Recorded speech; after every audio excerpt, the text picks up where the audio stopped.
Good evening, good afternoon, possibly even good morning, depending where you're joining us from. Welcome to the slightly delayed March edition of Lacan in Scotland. We're delighted this evening, or this afternoon, or this morning, depending where you are, to welcome Professor Derek Hook. Derek is Professor of Psychology at Duquesne University in Pittsburgh, as well as holding, I think, still some honorary titles at some other universities around the world. So a truly global Lacanian. It's fantastic to have Derek here in Lacan in Scotland. Lacan in Scotland, as many of you may know, started off some years ago as a um, in-person series of seminars or events here in Scotland, in Edinburgh. And it really it started before we came up with the name Lacan in Scotland. We started having occasional visitors to Edinburgh talking about Lacanian ideas, which at the time was a very unusual thing because I was pretty much the only Lacanian in Scotland, never mind in Edinburgh. And one of the first people we had to come up to Edinburgh to talk about Lacan before we'd come up with the name Lacan in Scotland was Derek. In fact, I think possibly even one of the last people we had up in as part of the seminar series before we came up with the name Lacan in Scotland, which kind of is a kind of roundabout way of introducing the theme that Derek's going to be talking to this evening, which is I can never pronounce this, Nachträglichkeit. So we came up with the name and we retrospectively used that name to cover everything we did beforehand. So by that logic, we can say that Derek was one of the first guests in Lacan in Scotland, and it's fantastic to have him back. So, Derek, thank you very much, and over to you. Thanks, Calum. Thanks, Amanda. So the talk is entitled On Lacan's Backward Reaching Futurity.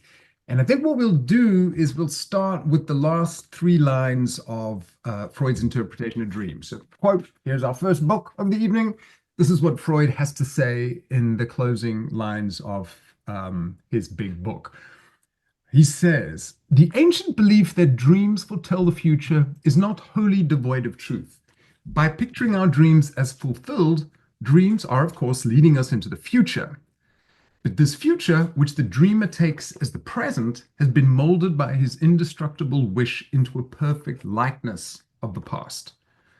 And those are the closing lines of interpretation of dreams. You could say, actually, that for such a landmark text, those closing lines aren't particularly optimistic. There's an appeal to a future of sorts, but it is a future which is simply a perfect likeness of the past. And I suppose what I'm going to try and argue is that those closing lines is a bit of a challenge for Lacan. And the general argument that I'll make is that I think we see in Lacan many different appeals to what the future and an appeal to the futurity of that which has not yet transpired become a big theme for him, and also maybe also an area where he moves beyond Freud. So that's our opening quote, the perfect likeness of the past reference. And let's now supplement that with a scene. And it's a scene that I'm hoping many of you will be familiar with, and you can conjure it for yourselves, but it's Freud's consulting room. And I mean specifically the one as it exists in London. Now, to what degree this is a faithful reproduction of what it was like in the last year of Freud's life, I don't know. But after visiting it a few times, I found myself thinking a little bit about how odd it felt. And what I mean is, if you remember the clutter of little ancient figurines on his desk, he's got some imagery of ancient Egypt. There's this old couch, of course, and it felt like the lights were a little bit dimmed. And I got a slightly somnambulistic sense of what this room must have been like. Almost as if, and of course here, this is a bit of imaginary extension on my part, that what Freud gives us is an invitation to let go of conscious preoccupations, an invitation almost to sleep and dream, to enter the archaeology of one's life. So the question that then emerges is, if this is just one impression, but let's say maybe a significant one of what a kind of Freudian consultation room is like, what would be the comparison? What would a paradigmatic Lacanian clinical office, a consultancy room look like? What would it emphasize? And I suppose it made me think that, well, number one, I guess we don't really have an archetypical sense of what that space might look like or feel like. But I would have to say, from speaking to colleagues, and if I had to kind of reassemble my own experience of that kind of consultation space, that it would be characterized not by a kind of sleepiness, but rather actually with a very different dimension, one of time, one of maybe urgency, one of dissipating time, of time being difficult to hold on to, maybe even compressed time.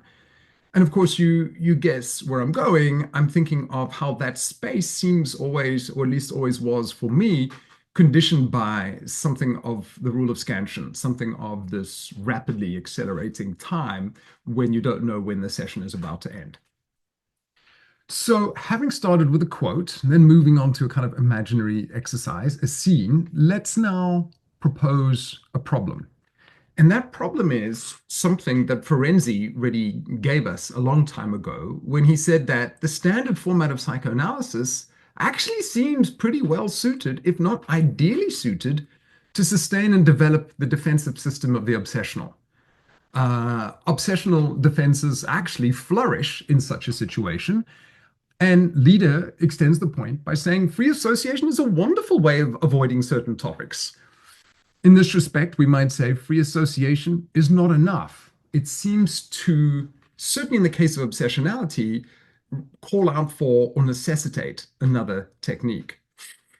Now, we could condition that. We could immediately qualify and say, well, free association is not something that happens on its own. It needs to be supported and facilitated by the so-called even hovering attention of the analyst. And moreover, free association needs to work within the constraints or the conditions of a transference. Nevertheless, I think the problem remains, and it's a problem I think that is particularly relevant with beginning practitioners where there's not a huge amount of transference, and when there is often, as people feel is required in a psychoanalytic treatment, to invite someone to say whatever they would like to. You could more dramatically frame that dilemma as follows. Why on earth would you ever want to put an obsession on a couch and say, speak about whatever you want to? I won't disrupt you. I won't guide you. Just speak. You have thus a perfect recipe for empty speech. So if analysis remains in this mode, in the ego's chosen mode of self-narrativization, a self-narrativization which defensively and narcissistically repeats its own idealized images of itself, then it's unlikely that the unconscious will open. It's unlikely that the unconscious will be heard, or indeed that any kind of change will occur.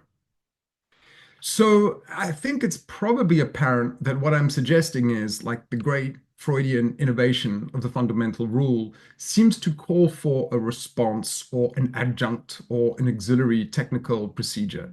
And as is also by now, I think, pretty much evident, we could say that Lacan's response to that is scansion or the variable session. And what I'd like to do is try to develop the argument that we could maybe think about scansion as being Lacan's extension of free association, a mode of free association by other means, or put differently, how one tries to do free association by closing down ego narratives at the level of speech, Lacan tries to do at the level of temporality, trying to close down the egoic narratives of the subject by virtue of this disruptive presence of something that might interrupt and suspend the session at any given time. So let's move along with that. But before we do that, we'll move on to our second reference point to the evening. This is Betty Milan's Analyzed by Lacan, her account of her analysis with Lacan. And I'll just give a few snippets, which I think are important to what we're trying to do in terms of this idea of how Lacan utilizes the future within the course of a treatment. So here's the first quote.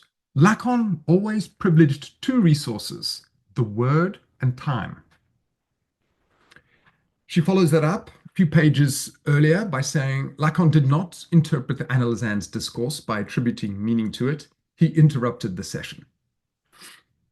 Another few pages further on, she says, with this phrase, return tomorrow, he inserted me into the rhythm of analytical work. He relied on the imperative, return. Last two, he made abruptness a terribly effective analytical spring. And then the last quote, when the doctor got up and said, see you tomorrow, the words were already ahead of me. It was only afterwards that I understood their meaning. So in that handful of quotes, we've got the idea that it's not simply words, not simply signifiers and speech that Lacan worked with, but also the dimension of temporality, time itself. That was the implication, I think, of the first mini extract. The next one, that interruption itself is a form of interpretation. Return tomorrow seems to suggest that there's always an imperative of something that will continue, something that will be extended, something that will go on. The notion of abruptness, for me, was very effective hearing that in this account, because suddenly a whole series of different rushed events, from being squeezed out the door after a session had occurred, to the experience of an analyst wordlessly waiting with an open door after I opened my eyes and carried on talking, realizing that the thing had ended, despite that I didn't, or to yet another experience of arriving at a session, sitting down, pronouncing, I don't think I've got so much to say today, and then being ushered directly out of the door. This idea that abruptness and interventions in temporality was an crucial part of Lacan's treatment suddenly made a whole lot more sense. The last one, just to reiterate, the last little fragment that I gave, the words were ahead of me. It was only afterwards that I understood their meaning. The sense then that a good scansion is not only merely an interruption, but that it poses a question of what was significant in what I had said, also very, I think, important. So we've got a few sketches there, a few little fragments that we can think about.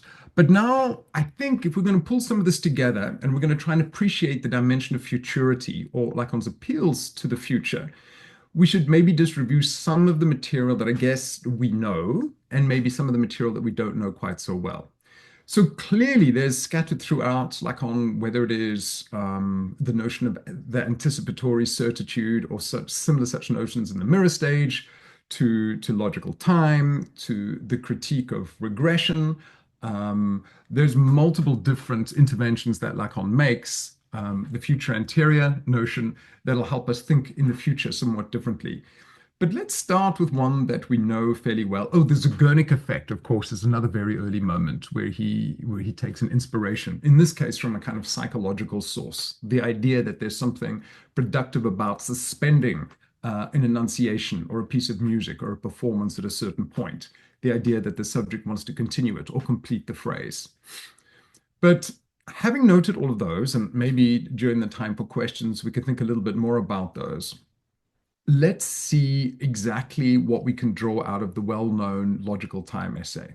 So I'm guessing we pretty much all know it, and we have a key scene in logical time where there's an anticipatory or preemptive act. And we'll remember that a subject is in this dilemma. They've got to decide what color they are in relationship to two other prisoners, and one of them will win their freedom. So the kind of moment that the subject potentially wins their freedom involves them having to stand up and say what color they've deduced that they are. And so, of course, we do have something which is a preemptive act or an anticipatory act, because although it's logically possible to puzzle your way through the dilemma, you could say that in such pressurizing circumstances, it presumably always still retains an element of doubt.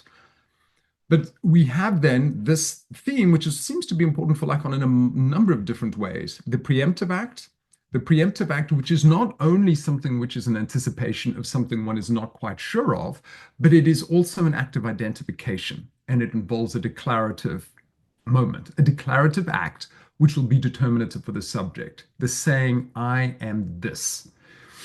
Now, we often speak a lot about that element, that particular moment or scene within the logical time conundrum. But right towards the end, And it's funny, I find myself today quoting the last sentences of things. So we had interpretation of dreams. We'll end, I think. Actually, I won't tell you how we'll end because that's I don't want to give it away. But here's another last sentence. Um, and this is, well, it's probably near the end, a sentence towards the end of logical time, where Lacan says, I declare myself to be a man for fear of being convinced by men that I am not a man. Actually, this is probably not the end, but nevertheless, it's this famous syllogism of sorts that he provides. But the sentence that I want to reiterate is he says, this movement provides the logical form of all human assimilation. The logical form of all human assimilation. So, what I'm just trying to stress there is that it is probably the case that a great many more identifications that one assumes are underwritten with this anticipatory lack of certainty. But there's necessarily a declarative element in this uncertain moment to say I am this to prevent me from being categorized in another kind of way.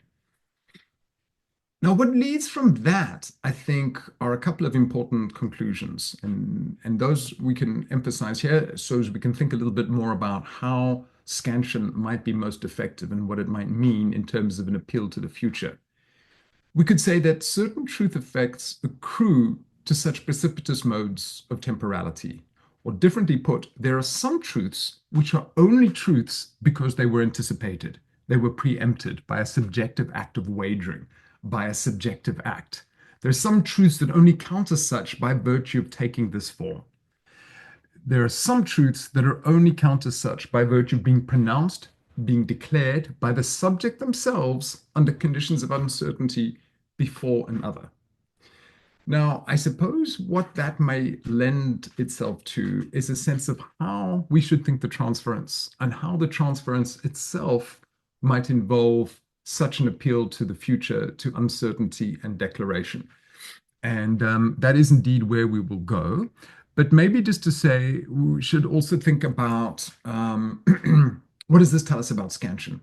Sometimes we think about scansion as an interruption. Sometimes we think about it as an extension of punctuation, where there could be any number of vague or small or minor interruptions, disruptions even, that the analyst might make from behind the couch. The clattering on the keyboard, the pages in a book being turned, something being dropped, or sometimes even more kind of anxiety-provoking, utter silence.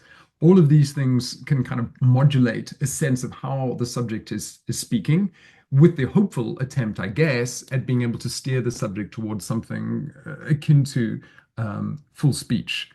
But I suppose what I'm trying to suggest here is that scansion can also be understood as an experience of something that has yet to be understood, reaching backward in time.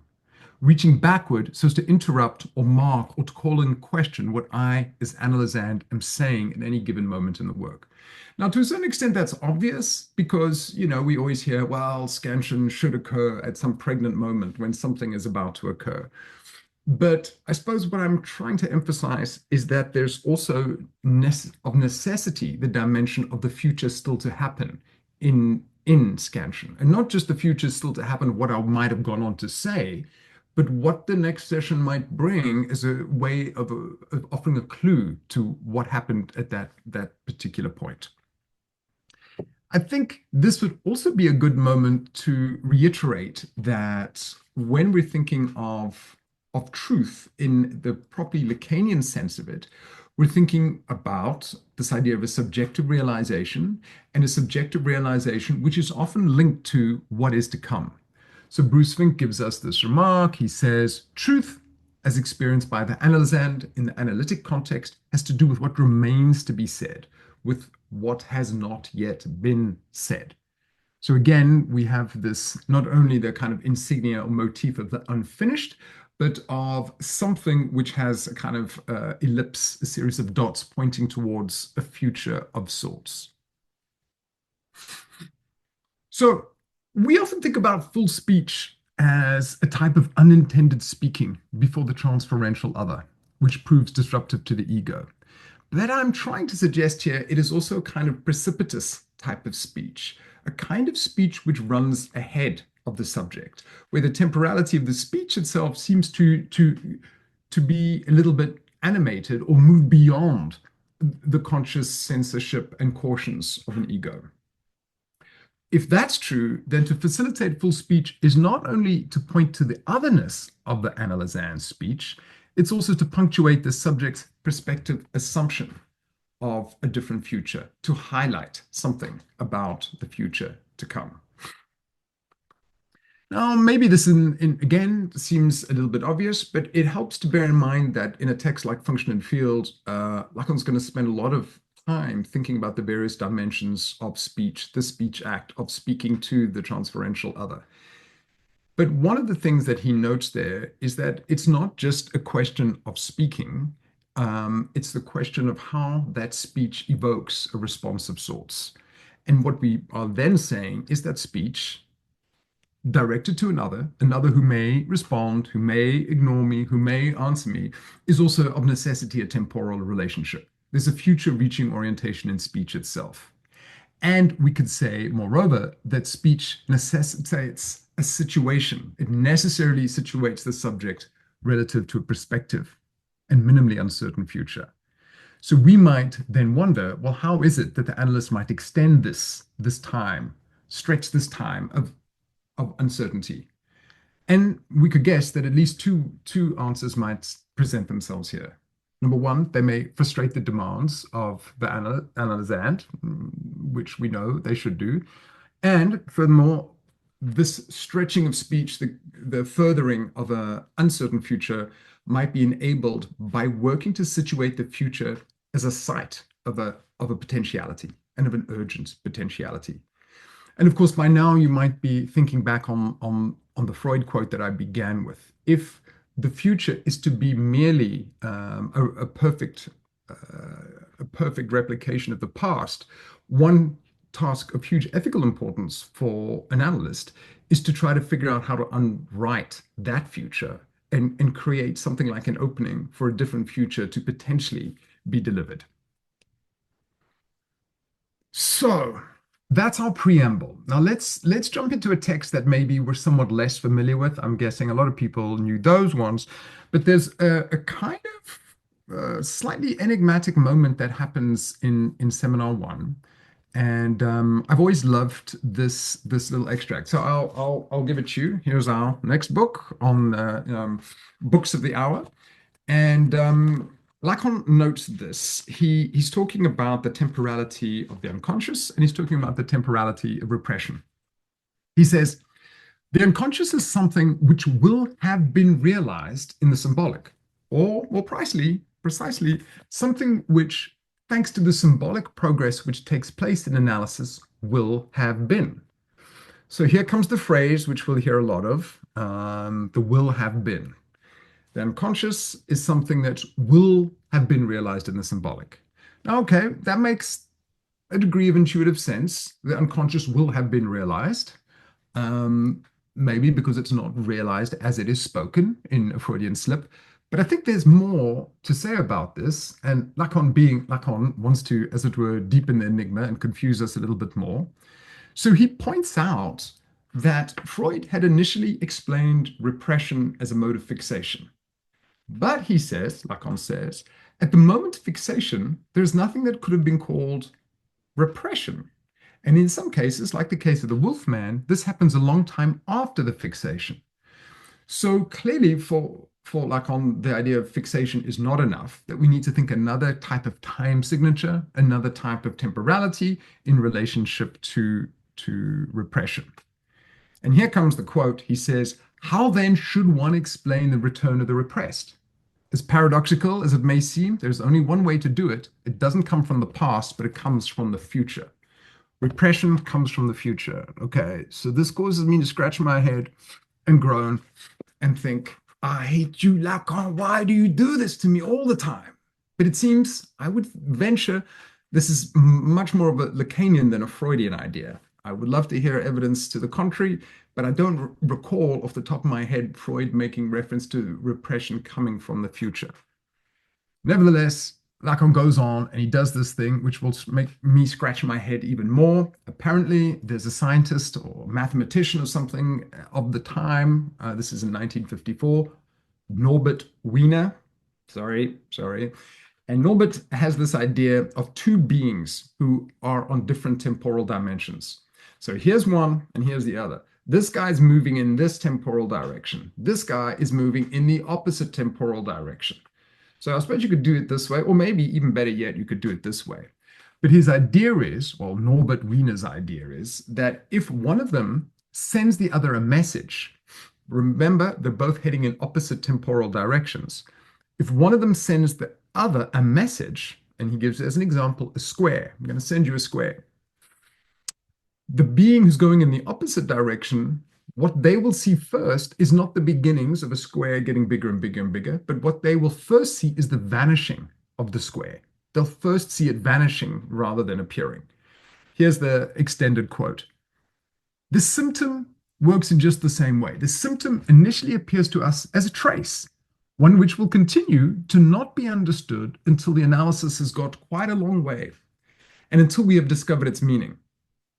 What we see in the return of the repressed is the effaced signal of something which only takes on its value in the future through its symbolic realization, its integration into the history of the subject. Literally, it will only ever be a thing which, at the given moment of its occurrence, will have been. He adds to this. Okay, no, we've already emphasized that. This idea that the repressed doesn't come from the past, but from the future. Now, I guess this makes a degree of sense, although it kind of is a little difficult to think. It makes a degree of sense because if we're bearing in mind that Lacan's work at this time, he's very much focused on the symbolic integration of apparently meaningless imaginary traces. This is the work of analysis, to take imaginary formations and, in a sense, reduce or extract them to within the logic of the signifier into a symbolic framework. Then we can see how maybe some of what he is suggesting makes sense. Imaginary traces are assimilated to a kind of new symbolic making of the subject's history. So maybe that makes a degree of sense. But I found it useful here to turn to Slavoj Žižek's commentary on this passage. So this is what Žižek says of the same time future conundrum passage. Where does the repressed return from? Paradoxically, from the future. Symptoms are meaningless traces. Their meaning is not discovered, excavated from the past. Rather, they are constructed retroactively. The analysis produces the truth, that is, the signifying frame which gives the symptoms their symbolic place and meaning. Okay, that makes it sound a little more accessible to me. Then he goes on, though, and I think he helpfully specifies a few things that Lacan doesn't stress. Back to Žižek. As soon as we enter the symbolic order, the past is always present in the form of historical tradition. And the meaning of these traces is not necessarily given. These traces being these imaginary traces, these symptomatic traces. Every historical rupture changes retroactively the meaning of all traditions. It restructures the narration of the past. Okay, so that helps. But I suppose it makes me ask if Žižek is now talking about as we enter the symbolic order, and he's talking about a historical rupture. One of the questions it makes me ask is that what entering an analysis does? Is it akin to a kind of entering of a different symbolic order? Is it akin to a rupture, a historical rupture sort? And I guess in some ways it is, because it's going to try to resituate a whole series of imaginary formations, descriptions of my experience in a differing symbolic frame, which is also characterized as a frame of transference. So that kind of works, but he takes it one step further, and I think is genuinely helpful in this respect. He continues, Žižek that is, talking about this dimension of things which mean nothing at all, suddenly signifying something, but from within a different domain. And he says this: what is a journey into the future, if not this overtaking by means of which we suppose in advance the presence in the other of a certain knowledge? Knowledge about the meaning of our symptoms. What is this if not the transference itself? This knowledge is an illusion. The other does not really possess it. It is constituted afterwards. But at the same time, it is a necessary illusion because we can elaborate this knowledge only by means of the illusion that the other already possesses it and that we are only discovering it. Last little extract from Zizek. If in the symptom, the repressed content is returning from the future and not from the past, then the transference, or in other words, the actualization of the reality of the unconscious, must transpose itself into the future, not into the past. So there's some interesting things there. Even if a conundrum of sorts remains, it still seems a little bit enigmatic, certainly to me, that the repressed returns from the future. It still sounds a little odd that that occurs.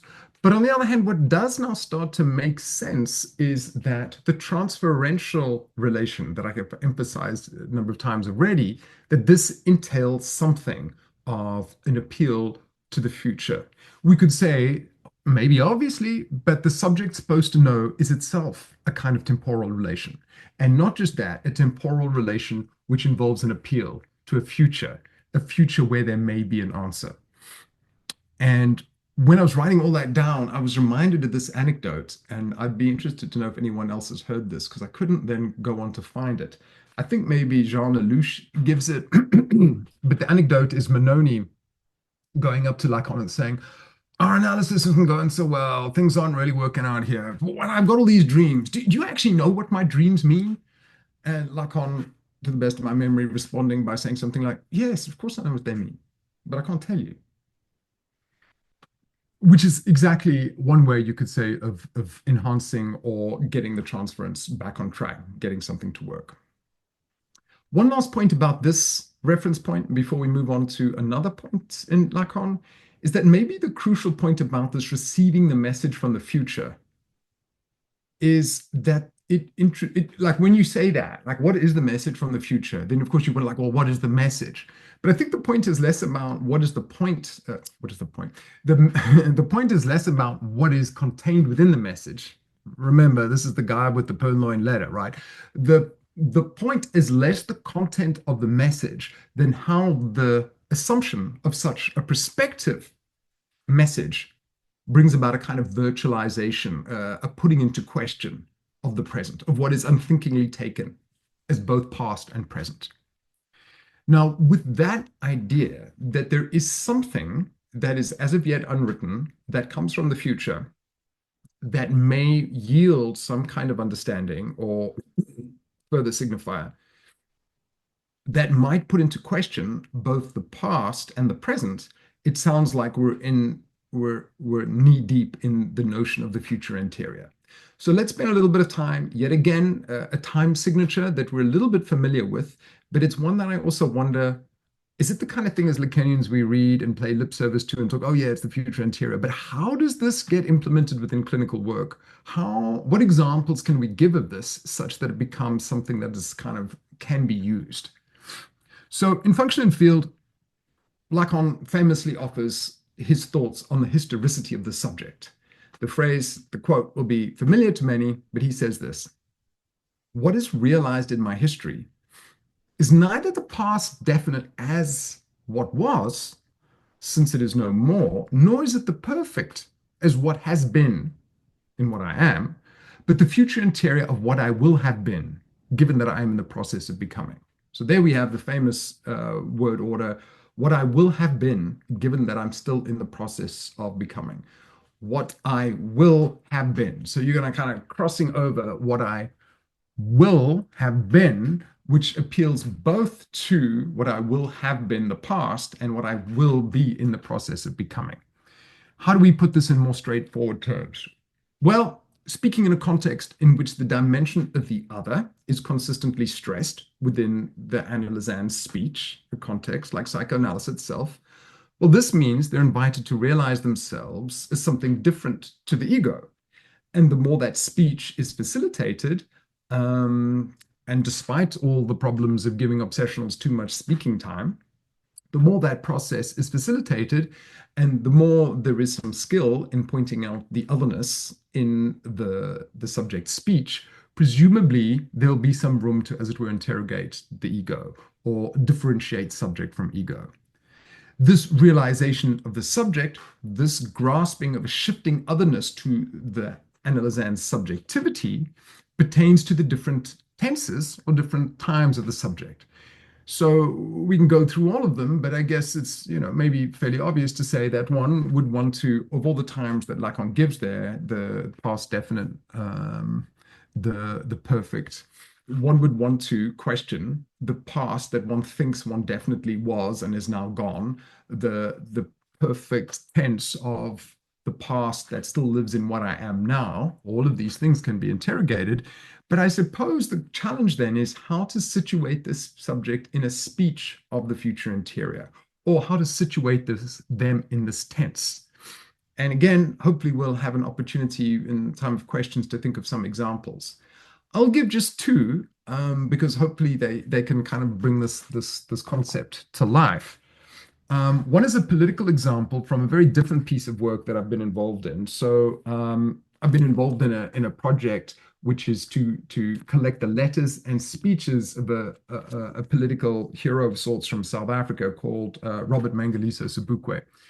And just to cut a long story short, he was a contemporary of Nelson Mandela, but was in some ways a more radical Africanist intellectual who kind of thought that Mandela was making too many concessions and wanted to take a slightly more radical position. But what was curious about the project was there's two volumes. One was a whole series of letters that he had written, prison letters that we edited and collected. But then in the second volume, we collected a whole series of speeches. So they're very different types of text. One is letters to friends and colleagues, and the other is more formal kind of text of speeches. And, it occurred to me, well, where are there similarities in these different types of texts? And there weren't very many, to be honest. They seem to be very different. But the one thing that was quite striking, and maybe one of the very few overlap points, is that he narrates an anecdote.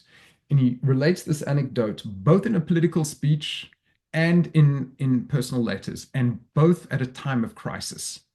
One is when he's lost a very dear friend, and another is where the Pan-Africanist Congress, the party that he was the president of, is facing severe challenges, and the outlook is not good. And this is what he says. One is in a personal letter, and the word order is very similar, and the other is in a speech. He says, there is a song that the young children, young Zulu girls, would sing when I was a teacher at Standerton. And the song always struck me as very profound, and it contained the following lines: whether we live or die, they will ever remember that we once were.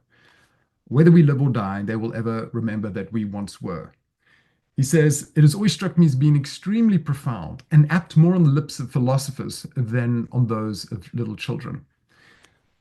For me, this is one example of the future interior written into a more political rhetoric. Whether we live or die, they will always remember that we once were. And sometimes it's interesting to find, like in political rhetoric maybe, or this kind of call for some courage, steadfastness in the face of crisis and challenges and suffering. Sometimes it seems to be a more powerful example, I think, of the future interior than many others that we may be able to summon up very quickly. But then the other example is within the history of psychoanalysis, and it works somewhat differently, but I think it might also get us close to something of the dimension of the future interior. So it comes from Freud, and it's a kind of famous moment which maybe more orthodox Freudians don't like us to remember so much, because it sounds like it lends itself to notions of scansion and interrupted sessions and so on.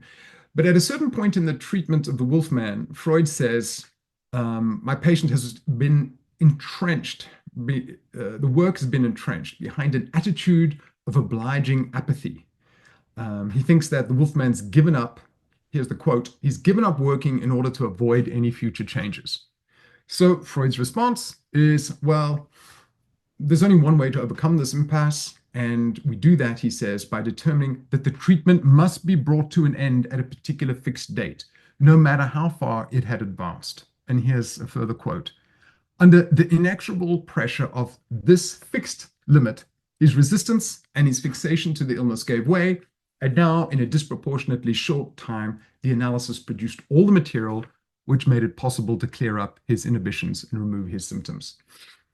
Now, maybe that's not the best example of the future interior. Maybe it's a better example of a limit that stands in the future, which then means that the Wolfman presumably is going to need to see his treatment in the light of what it will have been and what he will have become in terms of an endpoint to the treatment. So we can come back to that. But I just wanted to play with two slightly different examples of how we might think the future anterior. Just to recap that before we move on to our next point, and our next point will be to think how we can relate Nachträglichkeit or reverberation time or deferred action to Freud's notion, Lacan's notion of the future anterior. Let's just pause for a moment and say that the disruptive effects of otherness on the ego, which is what a Lacanian analysis and a Freudian analysis would like to achieve, these disruptive effects mean that the subject is invited to assume the contingencies of something other than what they are, the contingencies of what I will have been, perhaps. A will have been, which implies a definitive endpoint, while simultaneously assuming the potential futurity of being in the process of becoming. So we're juggling a couple of things at the same time here, a couple of concepts. This idea that there's an endpoint from which I will be able to view what I will have been, a kind of endpoint, an appeal to the future, but also this needs to keep in mind the process of becoming. In other words, there's something as of yet unwritten, something yet as of yet unfinalized.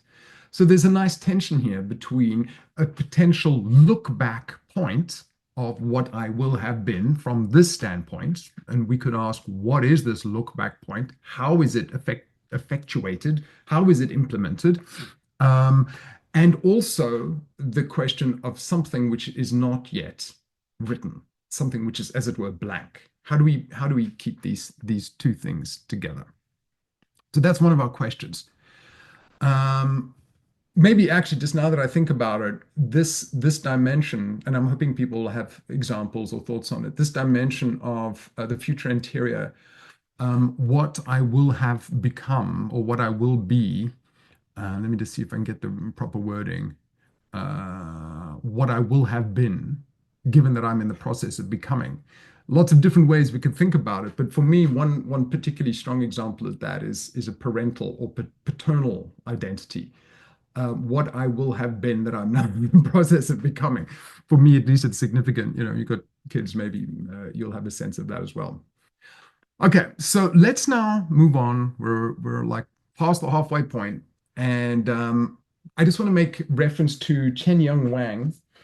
He's got this book, Subjectivity in Between Times, where he makes what I think is a really good point. We'll ask a critical question of it, but he says, hold on, all you Lacanians, you need to think about the distinction. What's different in how Lacan talks about the future anterior as opposed to Freud's Nachträglichkeit, as opposed to Freud's deferred action?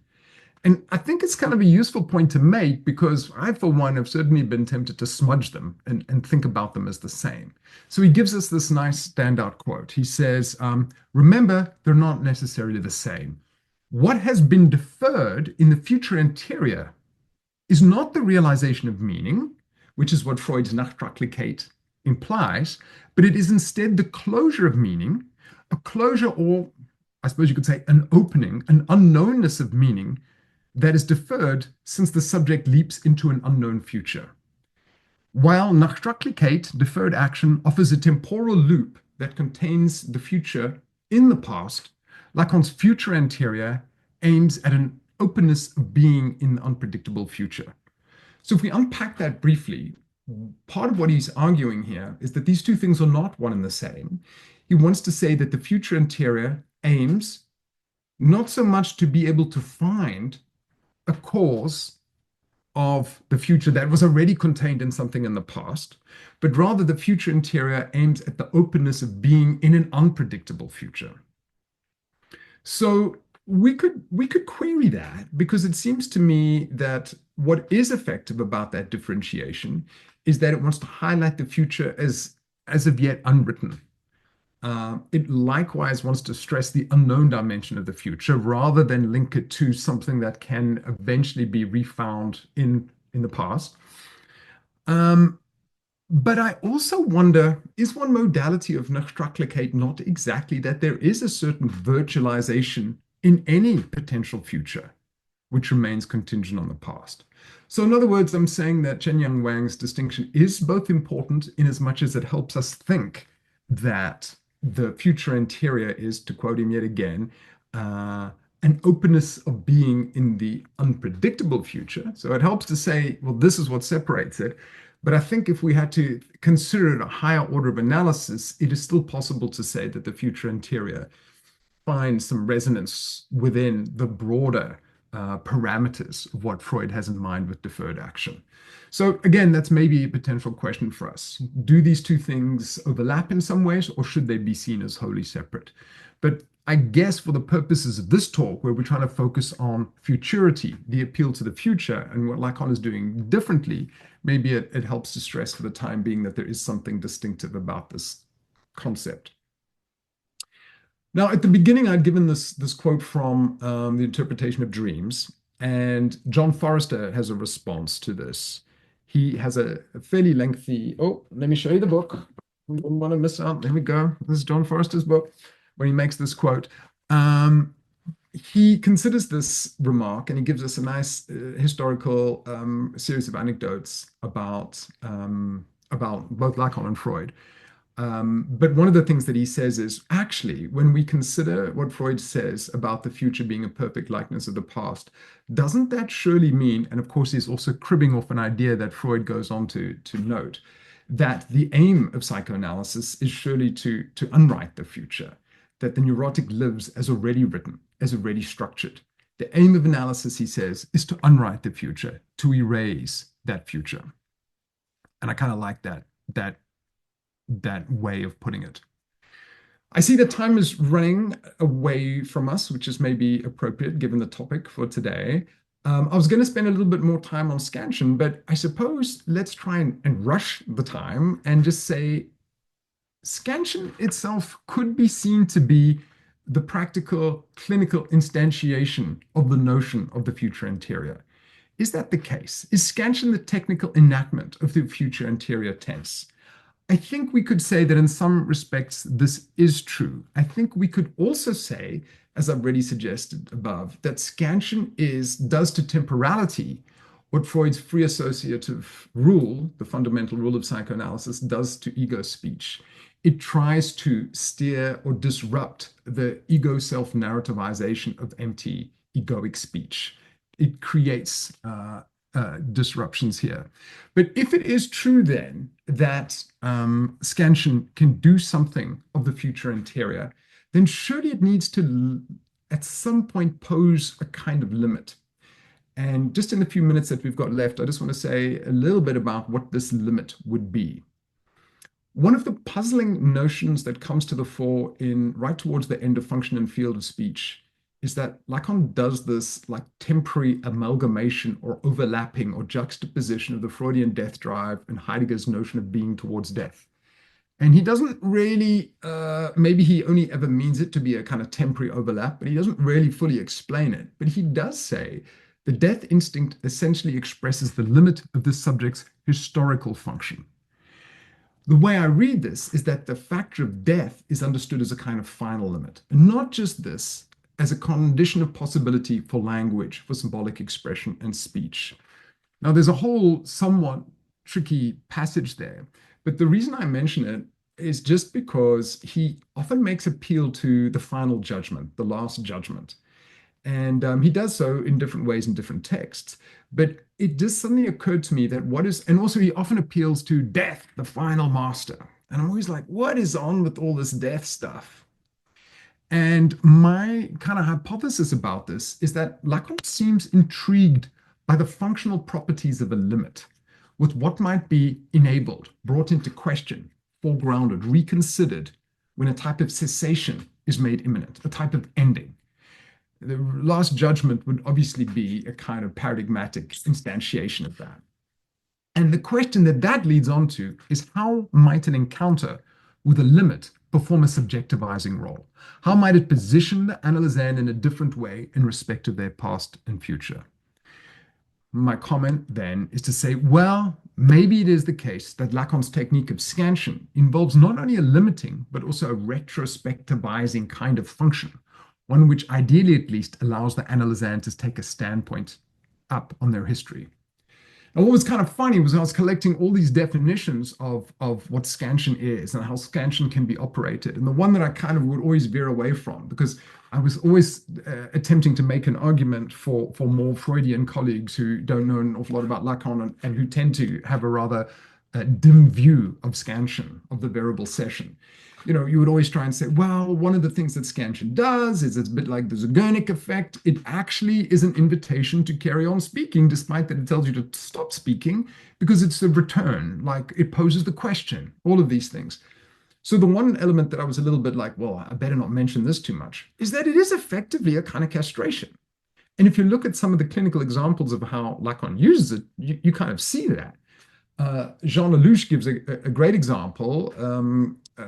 An analysand sits down and goes, oh, I had this dream. Lacan says, okay, goodbye. I'll see you tomorrow, and close the door. You think like of all of the times when you might want to involve more of an exposition or more of discussion, but it's precisely at this moment where there's a castration. So I'll end then by asking a question. I've tried to suggest that if Lacan has this idea that there's something functional about a limit, about a kind of castration, and if this is particularly important in scansion, and I think in a way, much of the talk has been asking like, how do we think scansion? What are its links to various notions of the future and futurity in Lacan? If scansion is going to work, and if it's going to have something that enables some kind of the enabling of the future interior, then it seems to, by my logic at least, imply some kind of limit, some kind of endpoint, some kind of last judgment. But the question that keeps on coming back is, well, what is this endpoint? What is this limit? Where is this kind of moment of castration? And here's a subversion of the subject, just to give another variation on the future interior. Where it was just now, where it was for a short while, between an extinction that is still glowing and an opening up that stumbles, I can come into being by disappearing from my statement. And maybe I'll end then just with a quote from Calum's book on ethics seminar. Ta-da! Here's another book. And of course, that notion, there where I was, there I shall come on to come into being, the future interior, of course, echoes, fairly apparently the famous Wo es war soll ich werden. I mean, I can't pronounce it, but you know what I'm talking about. There where it was, there I must come into being. Now, of course, many of us are most familiar with the James Strachey, where it was, there ego shall be. But the much more effective and much more, I suppose you could even say, ethically enhanced whatever wording is precisely the one that I just was suggesting. There where it was, there I, the subject, must come into being. So what we're now saying is that scansion, if it is able to instantiate something of the future interior, it is also a reminder of this great ethical principle of psychoanalysis. And I'm just going to read a little section from Calum's description of this, and we'll end with that and with one final assertion. This is what Calum says. Lacan's retranslation draws out an ethicality. In Lacan's retranslation, that is, his retranslation of Strachey's where it was, their ego shall be, in Lacan's retranslation, the it is not mentioned and the it is not supplanted. Rather, the it and the I can be understood to stand in for the subject. The it indicates that which arises in the unconscious without the appearance of any without the appearance of any conscious agency. The I indicates the position to be assumed wherein the subject assumes responsibility for that which has arisen in the unconscious. The ethical invocation is not something that can be responded to once and for all. And here's the last little flourish, which I think is really helpful. Back to Calum's text, it is momentary insofar as it manifests in unconscious life only fleetingly. It is perpetual insofar as an indicative of the unconscious processes which necessarily continue. And I'll end then with two things. This is a nice evocation of the ethical dimension of psychoanalysis, which also one would hope lingers on in this technical procedure. But the answer to my question, where does this final judgment, where does the reference point, this end, this castration, come from that may make it possible to look back upon one's life, the end point that makes the treatment somehow illuminated in a different kind of way?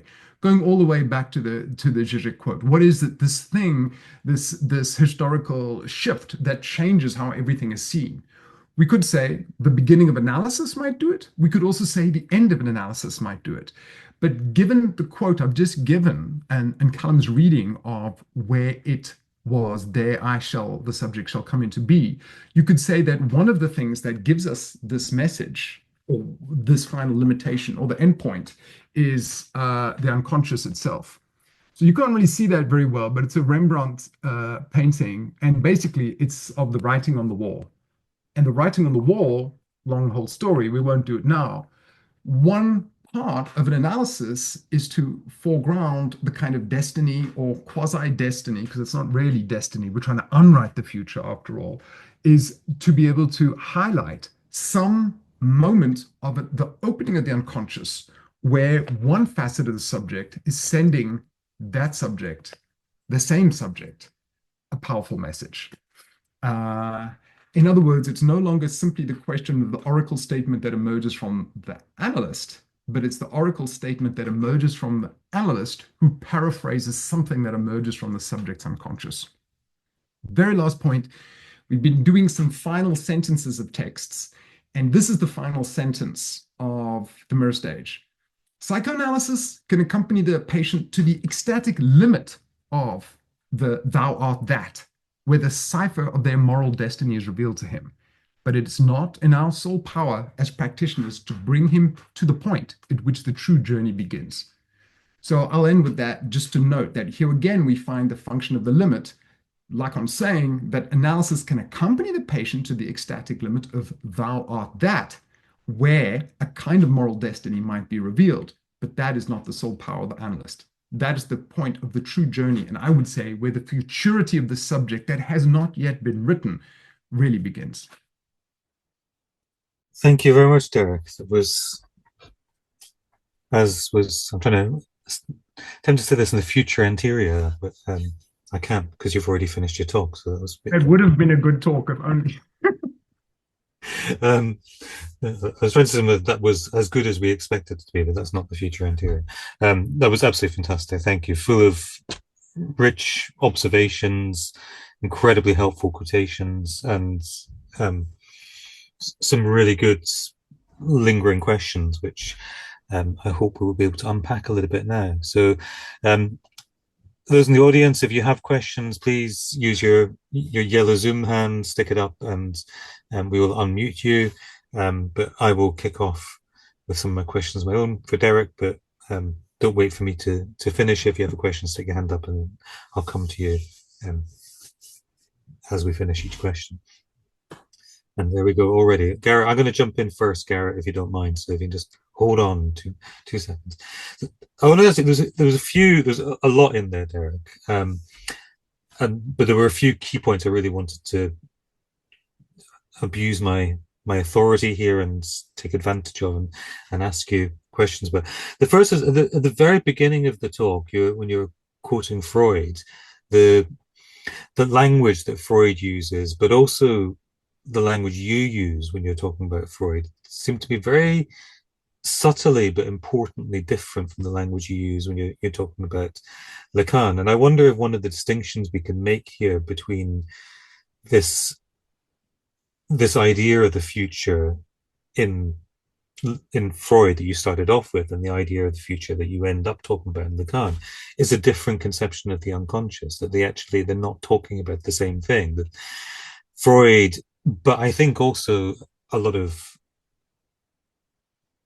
people post Freud, including a lot of Lacanians, still think of the unconscious in a Freudian way, not in a Lacanian way.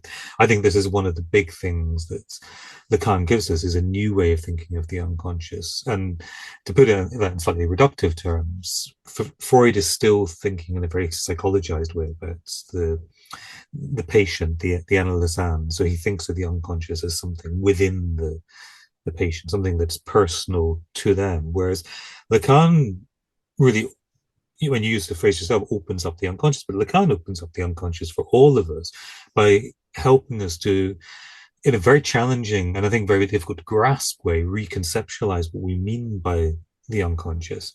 And I wonder if you could just say a little bit about that, how that different understanding of the unconscious affects the different understandings of how this relationship to futurity works in the precisely in the context of the clinic that you're talking about, in the sense that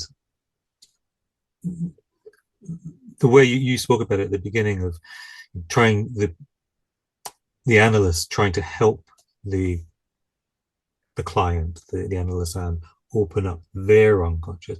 But Lacan's talking about something quite different that to me seems to have a much more obvious extension into a future, but also demands a much more complex understanding of what the future is. Oh yeah, thanks, Calum. I mean, there's a somewhat naive question that really underlies all of this. And so, I've done a lot of different reference points and conceptualizations here, but maybe just to make it as simple as possible, even if it does take the form of a naive question, is it the case that when Freud is constantly emphasizing the archaeology, damn, the archaeological strata of the unconscious, that his unconscious is, as it were, the sedimentation of many, many, many, many things, and it is the outcome of the past in some respects, and it's not a naive notion of the unconscious, because it's also an unconscious which doesn't know history. I forget if that's his actual phrasing. But it seems to be that the work of much analysis then is to retrieve bits and pieces of the past and to get a sense of their determining influence on what the subject has become. Now, I would say actually that Lacan shares that, but there's this nice quote from one of the early seminars. I think it may even be seminar one. He says, "The sole goal of analysis is the advent of a true speech in the realization by the subject of a history in relation to a future." And I think the key moment, if I had to guess what it is maybe Heidegger. The whole rushing unto death, being unto death, of this expanse of a future that opens up, and at least I think, if I understand Heidegger, in Heidegger's terms, opens up the possibility of some kind of authenticity for the subject in very qualified terms. I think this is big for Lacan, and I think it's also something that is really, really important. And I can just try and underline why I think it's important. I think if a psychoanalytic treatment is simply focused on the subject's past, it may remain somewhat focused on the subject's past. Now, there's presumably a lot of good work you can do with that, but that quote that I've just read from Lacan, the advent of true speech in the realization of the subject of his history in relationship to the future, you could say that unless you really try to read the history of the subject in its relationship to a future yet to come, that the potentially transformative dimension of psychoanalysis needs to really, as it were, struggle with, tarry with, think about, engage with the dimension of the future. And I think that is what is crucial. I don't know if that is an adequate response to the question, Callum. I mean, I agree with the terms in which you phrased it, but there's something different here. There's something different, and maybe one of the reasons it's a little bit different is that I think the kind of paradigmatic Lacanian interpretive response comes with a question, with a quizzical, with a non-answer. Remember the early on the Betty Milan thing, instead of interpreting what the patient means, Lacan interrupted the session. And that means both that there's something as of yet undecided about that. So at a certain historical point in psychoanalysis, Freud was quite invested, certainly in the interpretation of dreams and the other two big books about, interpretation, psychopathology of everyday life and whatever the other one is. He wants to do, he keeps on giving us these solutions, these interesting, amazing interpretations of what was going on. But I think the more evident Lacanian move is to say, well, there is something, but you better tell me what you think it is, or simply to leave it enigmatic. And almost as if to say that the unconscious produces questions and question marks and more questioning elements than it does simply answers. So where Freud often seems to need to deliver an answer, an interpretation, Lacan is maybe saying the more psychoanalytic work is simply to, as it were, actually replicate some of the enigmas of the unconscious, leave unwrittens into what the unconscious is doing.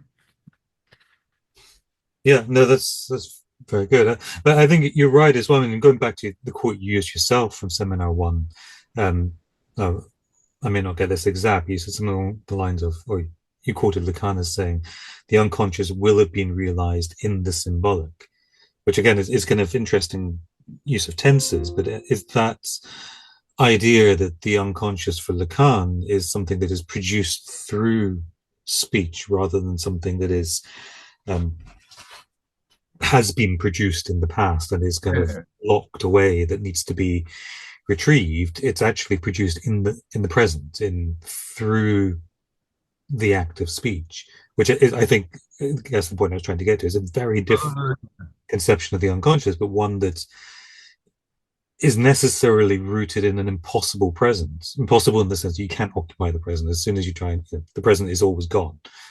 Yeah, which is also one of the reasons that I like that part of the quote I quoted from you, because there's something, I mean, just the 2 points is like the enactment within speech in the lived moment of the speech, which undoes itself in speaking. That's an interesting way. The unconscious then is not like a little treasure trove with like prepackaged things that we discover and unlock, but it's the enunciative moment, which is also what the subject is, right? The subject is not like a consistent, ongoing, philosophical entity of self-reflexivity and that. It comes and goes. It flashes. It's these little moments. So yeah, no, I think that's really important. I like that. I think also related to that, it's interesting. Think about this as you're speaking, that Lacan uses the word history a lot. I mean, I'm not saying he doesn't use the word past, but he often uses the word history where we might use the word past, which seems to me to be emphasizing this fact of being written. It's not uncovering a fact that's happened in the past. It's history. It's about a construction of something. Yeah, which also could then say that something of this aspect of the unconscious is a series of as of yet unwritten sentences which are kind of attempting to be scribbled down or something. But yes. Yeah. Okay, I've got more questions for you, but I don't want to hog you too much because I can ask you questions anytime. But I'm going to go to Garrett first. Garrett, if you can unmute yourself. Yeah, thanks very much. Thanks, Derek. It's really amazing. And I suppose when I was hearing you speak about the unwritten, the limit, the drive, I was wondering about what would some of your reflections be on the navel of the dream as maybe a radical site of otherness where meaning breaks down and there is this kind of where the symbolic hasn't written something. And then also I think of Madiba's dreams, like which border on nightmares, and what is a nightmare potentially also waking up or liberatory space. Thanks very much. yeah, thanks, Garrett. I mean, just to fill in colleagues in, like Madiba is Mandela, right? So just to give that context. But well, 2 things. One is the navel of the dream is really great here because it fits a little bit with actually what Calum and I were just talking about. The Lacanian mode of interpretation is not going to veer towards a meaningful imaginary meaning. This is what I think a dream means. Rather, it's going to veer towards something which is far more opaque and enigmatic. So you could say that actually it would veer to a restating of precisely the thing that seems most obscure within a dream. And then Zen can be ushered out the door with this sort of resonating enigma. So that's the one thing you could say that's a privilege mode of or a privilege emblem or something in the unconscious. And in respect of Mandela having frightening dreams or disturbing dreams, yeah, I suppose there's lots of different things to be said about that. I did have a thought, and of course now it's completely forgotten. But I'll hang on to it, Garrett.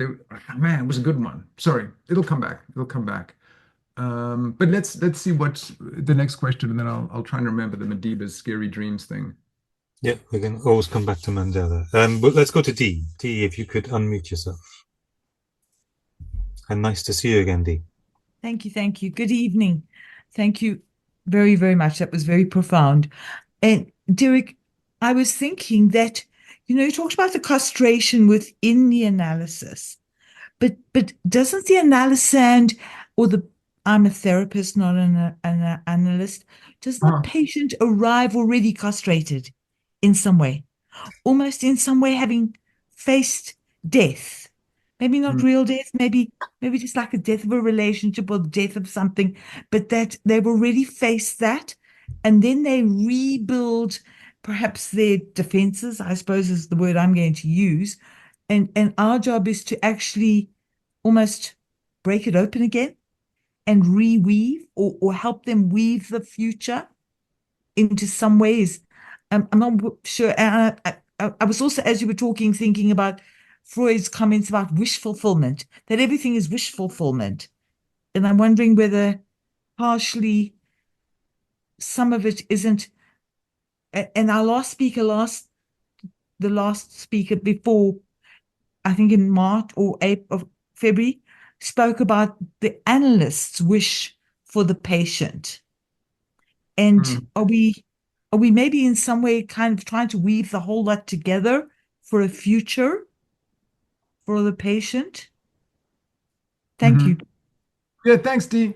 I remember the Madiba thing, actually. Sorry. So, Dee, I've written some things down, but like the Madiba thing is kind of useful, actually, because and it links a little bit to what I'd like to say about the castration thing. We all know the famous dream, also towards the end of interpretation of dreams, Father, can't you see I'm burning? And Freud's account is, oh well, there's this horrible dream, and of course dreams try to keep us asleep, so whatever we can avoid certain things. But Lacan's riposte to that is to say, well, sometimes waking up from the dream is itself an escape into reality, because there's something real and far more disturbing within the dream itself. And what Jacques-Alain Miller goes on to say, well, there's all these moments in Seminar 11, particularly with 2K, and those are two moments of temporality, two time signatures that I didn't mention here, but that were in my mind. The 2K and the automatism, these two modalities of temporality that are significant. And in that chapter, Lacan uses a couple of references to the encounter with the real, or the missed encounter with the real. And he talks about the 2K. And just going back to then Garrett's question, Madiba has frightening dreams. And you could say that in some respect, the work of an analysis is also to not allow the subject too quickly to wake up from those dreams, that there's something of the real and something of desire in those dreams themselves. So without developing that theme too much, what does it mean then within the course of an analytic treatment? And maybe this is one way of accommodating some dimension of castration, to not allow the subject to wake up too quickly from that which is disturbing, not to, heighten anxiety and create, an unbearable situation, but to within that environment enable something of the missed encounter with the real, which seems to be an important facet of what an analysis can do. So sorry, Garrett, somewhat long-winded answer, but it kind of links to this one about castration. So Dee, in response to castration, I was very taken. I think Calum might remember this moment as well. We were both at a conference in Ghent some months ago, and Russell Grigg did a very nice paper. And he started by saying, lots of contemporary Freudians will have books on Freud, and the word castration is not often mentioned or isn't even present. And he was talking about Jonathan Lear's book on Freud. And in that domain of psychoanalysis, everybody remembers the Oedipus complex. And he was kind of pointing to the fact that eventually Lacan kind of metabolizes away or through the Oedipus complex, which is itself quite a striking thing. He, early on in his career, very early on in the 30s, he's talking about it in the family complexes. But then comes seminar 17, the Oedipus complex is almost dismissed, I think kind of is, as Freud's neurosis or something. But Grigg's point is that castration never goes away, that this is a crucial thing. And that's one of the reasons I wanted to stress it, because castration is part of, and it's a very basic point, but I'll put it this way. What other social link, what other social relation do we have in contemporary society which says to the subject, essentially, shit, yeah, you castrated. Tell me, speak about it. They've got so many different ways of trying to avoid it or find the sexual relationship or a way that makes the sexual relationship work.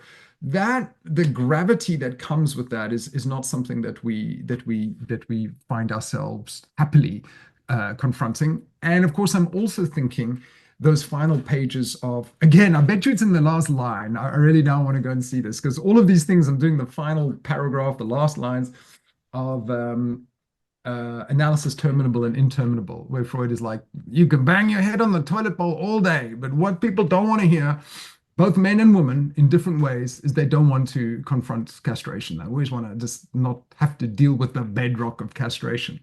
So D, back to your response. I don't doubt, of course, there's people who come in traumatized, who've got very difficult problems, who've lost loved ones. They're coming in a sense that, yeah, you could say that they've experienced a mode of castration.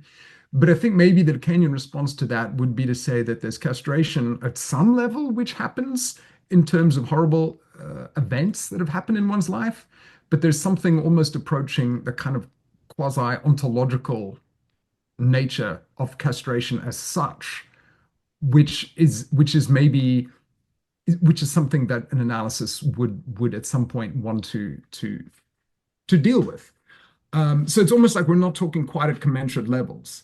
And sure, one does what one can as a clinician to hear and enable someone to work through and to speak through these conundrums, these sufferings, some of which will never be, as it were, spoken through. But there's also the fact that the subject is lacking as such, which means that there's a more fundamental dimension to the castration that we're speaking about. So just to note that, I'm just seeing if you had another thought that you mentioned wish fulfillment, castration, jouissance. Did I miss something, D? Is there something else I should respond to? Okay, well, maybe something else will emerge, but yeah, thanks for that. Thank you very, very much. Thank you, D. I guess the point there is you never stop being castrated. It's not a, if castration could be securely located in the past, well, I've been castrated, everything's fine now, then that's another way of fantasizing the suture of the lack. You have to, castration will happen again and again and again, different forms, different ways. That's part of the subjective position. Alexandra, let's go over to you. Thank you so much, and please excuse my bad English. Your English is fine, Alexandra. This is such a difficult subject, this temporality, because we are used with this diachronical time, this chronological time. So when you mentioned that the compulsive obsessive, the obsessive client has a problem maybe with this free association technique. And after that, mention the abrupt interruption that Lacan was practicing, that scansion. I was thinking maybe he's transforming the compulsiveness in a hysteric reaction, maybe. My question is also because you mentioned this tension between automaton and touche. So touche being a moment of change. It remembers me that tension between chronos and kairos as philosophical concepts, because kairos is kind of the moment in which the change is made, like touche, yeah. Also, this voice, wahr soll ich werden, makes me think about these concepts that Husserl is bringing of protension and retention and the circularity of time with this afterwardsness, yes. And also Agamben with the time that remains. But my question is about the fact that both of them were physicians and they were trained taking anamnesis. And anamnesis means remembering something you forgot. And that's my question. How do you see forgetting and memory and remembering in a very selective way, but not selected by the eye, but another kind of selection of it's anarchical, or there is something there. Why I do remember this and not something else? So this process of memory and forgetting in the psychoanalytical context. Yeah. Okay. Thank you. I mean, I had a lot of thoughts about those questions, which and those reference points, which are very rich. Maybe the one which doesn't really answer the question you're asking, but one of the things I was thinking about a lot is about obsessional temporality, the time of waiting for the master to die, all of that. And one thing that struck me as a little bit different is sometimes, well, let's put it this way. Does obsessionality need time in a way hysteria seems not to need time? Like hysteria seems to need bodily stuff, and it seems to need metaphoric modes of repression. But obsessionality seems to need the doing and the undoing, the enacted forms of ambivalence, where an obsessional symptom needs to include both the doing and the undoing, almost as if it needs more time. Whereas a characteristic hysterical symptom is more of a kind of condensation of something, it seems to have a kind of immediacy of bodily relevance. You didn't ask about that, but it was just, I thought, a kind of interesting question. And for me, it also relates to another, like, what is the relationship of hysteria to history and of obsessionality to time? So that's slightly different, but, it's something that has been of interest to me. I don't really know how to answer the question about the forgetting of material and remembering of material in analysis, other than, I mean, I suppose we could think of examples, or in the specific configuration of a given case, or in fact as a kind of technical challenge, and a challenge to empty speech, because how does one usher in people being able to remember and stumble across those kinds of moments that they wouldn't normally speak about, or that they wouldn't normally remember?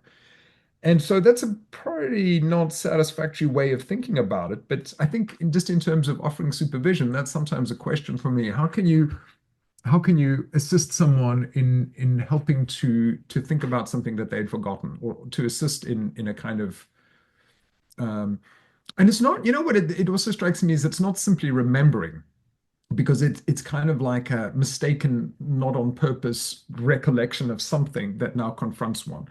And maybe one of the points I didn't stress earlier on that I would kind of like to have stressed a little bit more is that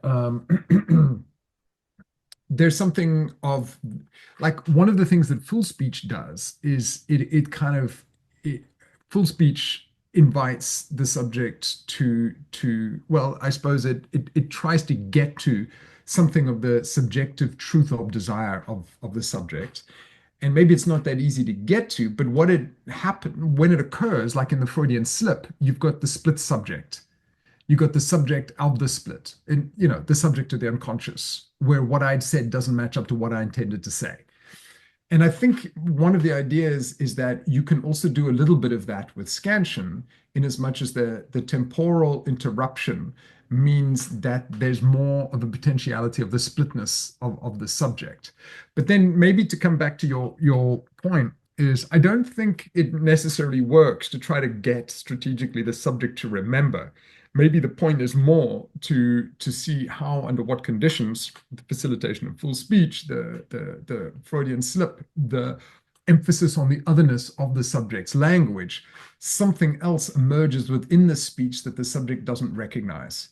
So it kind of relates also, I think, to Calum's earlier question about thinking the unconscious and Freud more in vaguely psychologistic terms, or like a psychology, to a more Lacanian approach to the unconscious, which sees the unconscious within speech, in speechifying, in enacted speech of enunciation in the sessions.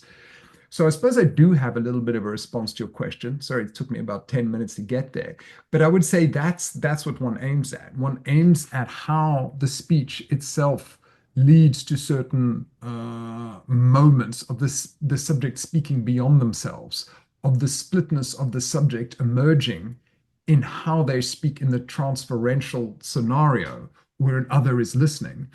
And those are the best ways. So in a way, it's almost to say that the strategic aim is not to try to get them to remember or to restore a forgetting, but rather simply to encourage or invite a type of speech, which is also a kind of anxious speech, I would say, where the subject speaks ahead of themselves or beyond themselves. And in so doing, I think you get as close as you can, maybe, to those moments of rupture, of split, which will hopefully be indicative of something that has been forgotten, that is of some significance for the subject. Great. Thank you, Alexandra. And thank you very much. Thanks, Alexandra. Dee, I think we've got time for one more question. I was not going to really question. I was just going to add to that maybe, in fact, in the transference, asking the question, because you talked about Lacan doing more of a questioning rather than just a commentary, but asking a question actually jolts the remembering in some way in the unconscious of the patient, or something, so that I kind of have seen that sometimes in my patients when I recall something that they said, and it's like a jolt to them. Oh, I never thought about that. And they suddenly, the unconscious links to something else. And perhaps that answers Alexander's question in some way. I don't know. Yeah, that's really nice, because then what you're doing is, Lacanians are a little bit phobic of putting words into someone's mouth in that respect. But if you're using signifiers from a different time, different session, which interestingly, actually, Dee, also reminds me of even hovering attention. I didn't spend much time on that, but sometimes there's this idea that the analyst's interpretive or comment that is a response can also be from even hovering attention, and it might be simply a phrase, a kind of evocative phrase or series of signifiers that the analysand has used many sessions ago, hopefully with some resonance. But it's a nice point, Dee, thanks, because then you can reintroduce those in an out of context way, which then poses the task of the analysand of how they relate to what I've just said, and what might be invoked by that juxtaposition or remembered. Great. Thank you, Dee. Derek, we're a little bit over time. You've got time for one more question? Yeah, sure. Yeah. So I just want to ask you to finish really on going back to the question of the future anterior, which you spent quite a lot of time talking about. So it seems a shame not to come back to that and end on that.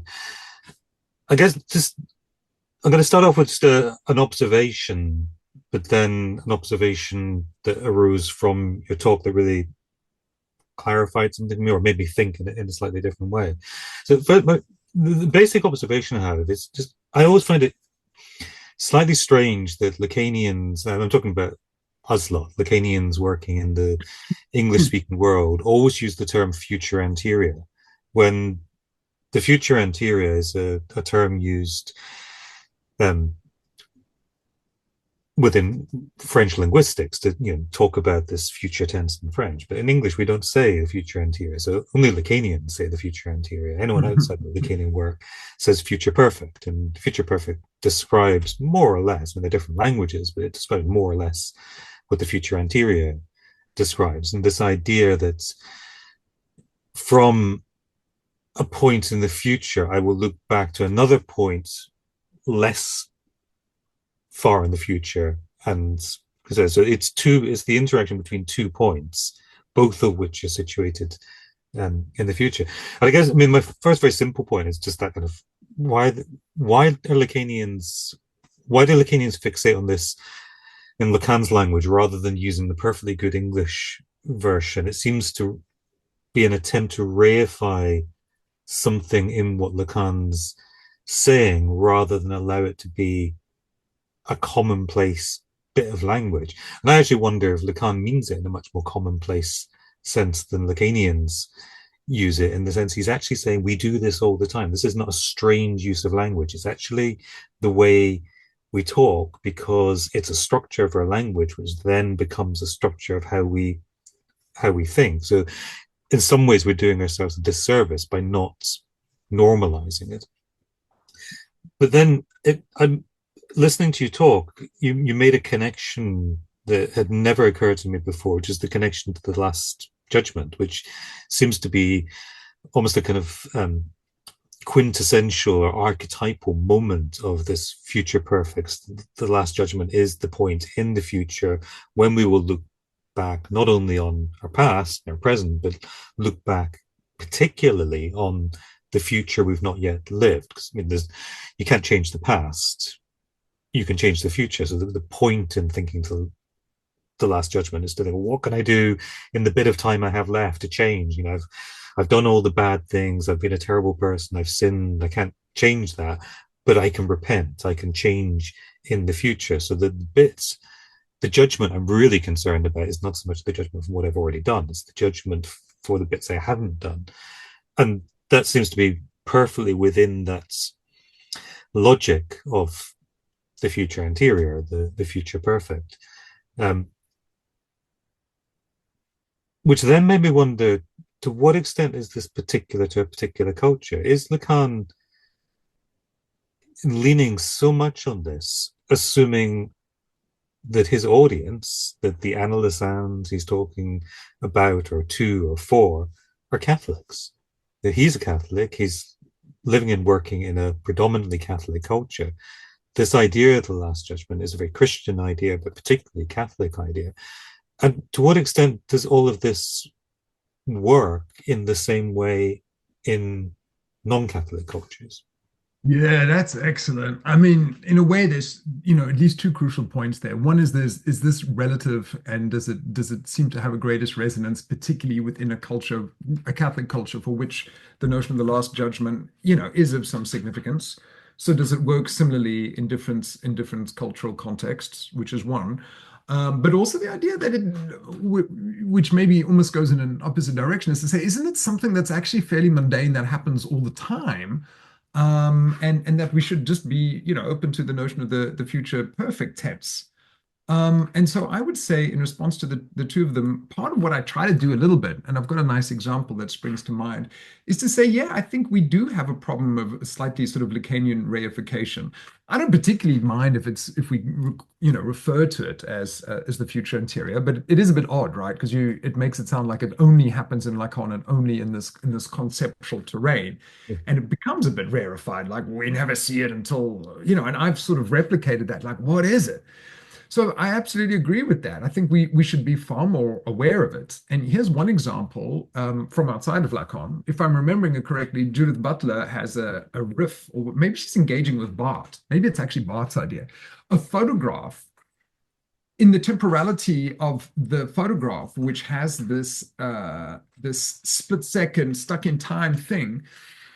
Looking back on the photograph, a photograph is a moment captured in time, which is also an appeal at some level to how you will be seen one day. So if we're talking about what I will have been, that I'm still, the photograph is both the temporal moment with its implicit mode of address to how I will be one day seen again.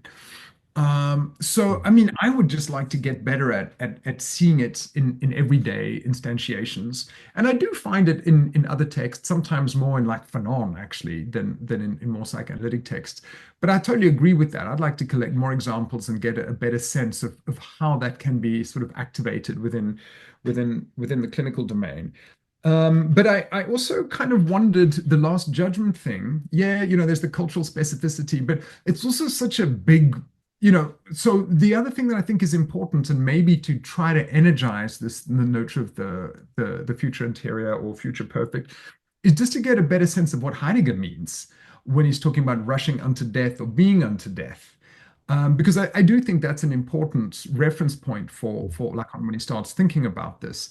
But then I'm a little bit reticent because it always seems to me to maybe I just need to read more Heidegger.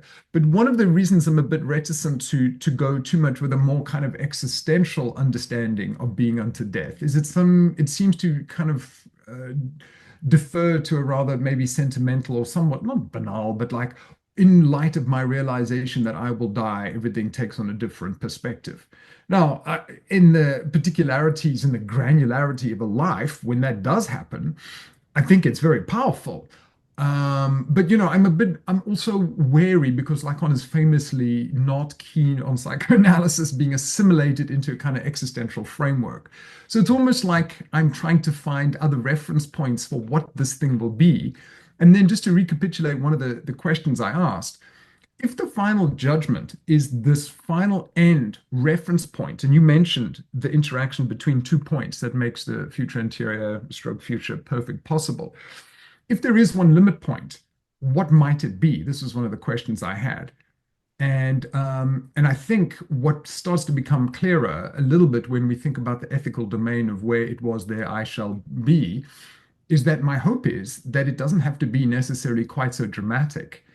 And not to take away from the fact, I guess each and every one of us at some point in our lives will have a fairly, awful dramatic moment where there is a fundamental mark or a limit of sorts, a castration maybe, to go back to Dee's thing, that will make what has happened before and what is still to come very different. And those are productive moments to work with in psychoanalysis, even though they are also moments of suffering. But I also wanted to try and make the argument, hopefully it works, I don't know if it does, that sometimes the point of reference that helps the reevaluation of where I'm at and does this limit point can come from the subject's own unconscious. And I can give some examples of that, but sometimes they tend to be a bit more personal or case specific. But that's why I showed this, because the writing on the wall, because when Lacan does his final little interpretation of what he thinks Freud's dream of Irma's injection was all about, it does impose a limit. And maybe the last thing, so I'm speaking a lot here, but remember in seminar 7, there's all that stuff about like a psychoanalysis that doesn't confront the inevitability of the subject's own death is not a final analysis or something. There does seem to be a sense that desire, one hasn't looked hard enough or experienced enough of one's desire until there is some limit of that sort which comes into being. But that also means that message may come from you. There may be something of a kind of shocking realization or a Madiba bad dream, to go back to Garrett's point, which does deliver a writing of the wall moment, which is maybe one point, a limit point of sorts. Yeah, look at the second death that precedes death. Yeah. Fantastic. Okay, we are well and truly over time. Derek, it's been absolutely fantastic. Thank you so much for the presentation, but even more so for the generous interaction and taking our questions and making sense of our questions. It's been a really, really good evening. Thank you so much. Thank you so much, Calum. Thank you so much. I really appreciate it, Amanda.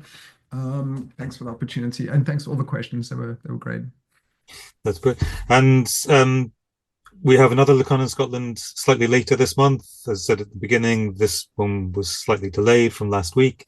So this is really the March Lacan in Scotland. The April Lacan in Scotland will be on the last Thursday of the month. The usual time, usual date, usual place. We hope to see you there. Thank you very much.